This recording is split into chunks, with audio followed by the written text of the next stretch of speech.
Yo, what's good everyone? Today I'm going to be breaking down some of my favorite cash game plays for this Week 11 NFL DraftKings main slate. Let's dive right into it. And like I always do here in these videos, I'm going to give you a high-level overview of this cheat sheet, breaking down some of my favorite cash game plays here for this Week 11 NFL DraftKings main slate. But as always, everyone, just want to remind you and highly recommend joining my free Discord channel. You can see that mentioned above. We have over 840 people in there now talking multiple different sports for DFS, but primarily NFL and NHL. If you want to join that, there's a link to do so in the description below, as well as in the pinned comment below. With that being said, let's dive into the cheat sheet here. We're going to kick it off at the quarterback position. I'm not really looking to spend up at the quarterback position this week in my cash lineup. I really like this mid 5K range to mid 6K range. The highest I'm looking to spend up is with Brock Purdy here at $6,600 for the 49ers, who are sitting in a really good spot this week at home against the Seattle Seahawks. You can see I do have Christian McCaffrey listed there in the running back position. I do think we can play both of those guys in our cash lineup. McCaffrey saw 7 targets last week, 6 receptions, and the 49ers have a high implied team total this week, so I do like Purdy at this price of $6,600. I think Bo Nix is fine at home here against Atlanta too, certainly crushing expectations for a rookie quarterback, brings some nice rushing upside, but I think I'd just find that extra $400 to get up to Brock Purdy. If I need to save some money, there's really 2 quarterbacks in the 5K range here that are sticking out to me. Geno Smith, I do like him. He's really only had 2 bad games so far this year where he hasn't hit that 3x value in this mid 5K range. Plus, we get DK Metcalf back this week, a game they're likely trailing and need to throw the ball a little bit more. So I do like Geno there at $5,700. And then Jameis Winston is more of a tournament play for me. You'll see me talk about him in my tournament video later on today. But at $5,500, again, I'm shooting for 3x value in my cash lineup. Not crazy at all to think that he could get a 16.5 DraftKings points in this matchup on the road against New Orleans, whose secondary and defense just isn't very good. Now, moving on to the running backs here, name dropped him already, Christian McCaffrey of the 49ers. He's pretty much locked into my cash lineup this week, no matter what. Whether or not I play Brock Purdy, I'm going to be playing Christian McCaffrey. 20 total opportunities in his first game back, in his first game of the season. He's only going to ramp that up going forward. And this is usually a guy who floats in the mid 9K range, even the 10K range on DraftKings. So we're getting him at a massive discount right now. It's only a matter of time before his price starts to creep up. Next running back I got there then is Devon Achane of the Miami Dolphins. Another team sitting in a really good spot at home this week against the Las Vegas Raiders. High implied team total here, and with Tua back and under center this year, Achane has seen at least 5+ targets in every single game. That's invaluable on this PPR format for DraftKings. Plus, he brings us that safe floor, high ceiling that we're looking for in our cash lineups as well. So Achane, really like him at this price of $7,200. And then Kareem Hunt, I talked about this in my first look video earlier this week. One of the big reasons I haven't talked about Hunt in cash lineups this year is due to his lack of involvement in the passing game for the Kansas City Chiefs. That changed last week where he saw 10 targets. Now, I'm not banking on that, obviously, week in and week out, but if he can see 3 to 5 targets, I'm going to be talking about him a lot more frequently in cash lineups, and I do like the matchup this week for him against this Buffalo Bills rushing defense that just hasn't been very good this year. Now, hopping down here to the honorable mentions, Alvin Kamara is pretty much in the exact same tier as Christian McCaffrey. Now, I lean towards CMC here, which is why I got him as a favorite play, but if you wanted to play AK here in this matchup at home against the Browns, I have no problem with that. If you could play both him and CMC in the same cash lineup, you're probably looking pretty nice, but I know that gets really tricky to do. And then Audric Estime here, I'm probably butchering that last name, but of the Denver Broncos, started to see an increased workload last week, and Sean Payton came out, their head coach of the Broncos, and said they want to get him more involved going forward. Now, we don't exactly know what his official role is going to be like this week. I imagine that Javonte Williams is still going to be involved, but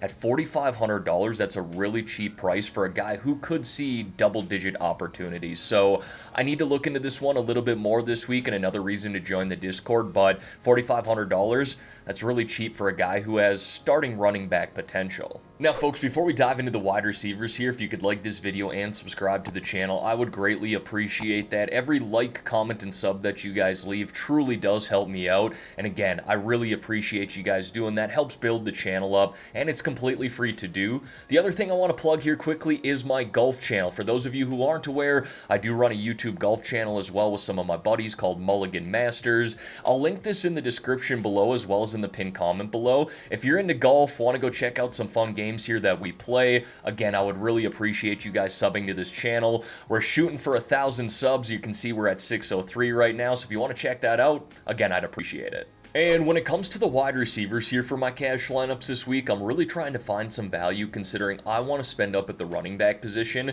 Now, if you want to spend up at wide receiver here for a Justin Jefferson, Amon-Ra St. Brown, Puka Nacua is being talked a lot about this week, I have no problem with that. We know the upside that those guys bring, but me, again, I'm looking to spend up at the running back position, trying to find some value here with the wide receivers. And one guy that stuck out to me was Khalil Shakir, the Buffalo Bills. No Dalton Kincaid this week. Keon Coleman's been ruled out, and Amari Cooper still listed as questionable. So Shakir, in my opinion, is probably locked into 8 targets in this game and could easily see double-digit targets. And one of the areas this really good Chiefs defense has struggled with this year is slot wide receivers, and that's where Shakir's going to play. Courtland Sutton has now seen 9+ targets in 3 straight games, really playing well with Knicks, and I do like that matchup at home against the Atlanta Falcons. Cedric Tillman's been great for the Browns as well, really found some early chemistry with Jameis Winston. He's now seen 12, 9, and 11 targets in his last 3 games, hitting 18.1, 28.9, and 19.5 DraftKings points.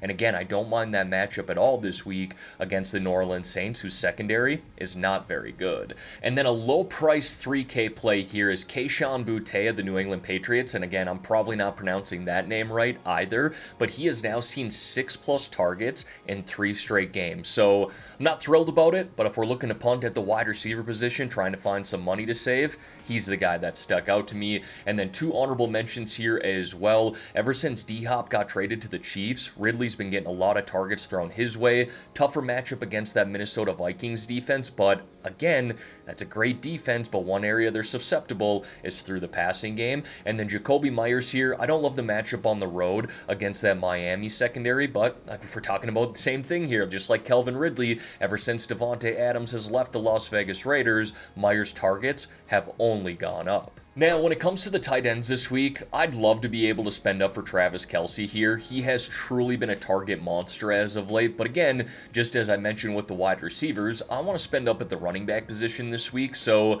spending up for a 6K tight end just doesn't seem very viable, so I'm looking in the 2 to 3K range here, first being Hunter Henry of the New England Patriots, and I know he burned a lot of people last week, but he's got a much better matchup at home this week against that Los Angeles Rams defense, and the opportunities and targets have truly been going his way with Drake May under center, being that Dalton Kincaid is not going to play here this week for the Buffalo Bills. Dawson Knox gets a boost here at $3,500. He'll be tight end 1 in this offense, which again is also missing Keon Coleman, and Amari Cooper still listed as questionable. And then Davis Allen here, bare minimum price at $2,500. He took over as the number 1 tight end last week for the Rams, taking over Parkinson, and I'm just looking at this price tag here for a guy who saw 7 targets last week and going, that's really hard to ignore. Another guy here at $3,100 is AJ Barner. Assuming that Noah Fant does not play for the Seahawks this week, I think that Barner's going to be in play. And then we're going to wrap it up here with the defenses. Look, if you can spend up for the Vikings or Lions this week, they're absolutely going to be in play, but I'm more so looking in this 2 to 3K range or low 3K range. Miami Dolphins here at home playing the Las Vegas Raiders. Really like this spot for them. Trying to find that money at $3,000 to get them in my lineup. I think the Broncos are fine here. You know, every now and then that $100 is make or break for your cash lineup or any of your lineups on DraftKings. If you need that $100 in savings, this Broncos defense is legit and back at home here against Atlanta. And the Titans here, $2,300 are kind of the punt option. Honestly, Sam Darnold was horrible last week against that Jaguars defense, so I don't mind the Titans here at home. But overall, we know that Minnesota can put up points too, so again, it's a punt play here at $2,300. Alright everyone, that is going to wrap up this video here for today. As always, thank y'all for taking the time out of your day to watch the content here on this channel. If you could like this video and subscribe to the channel, I would greatly appreciate that. Let's have ourselves a great week weekend here, folks, and let's win some money on this Week 11 main slate.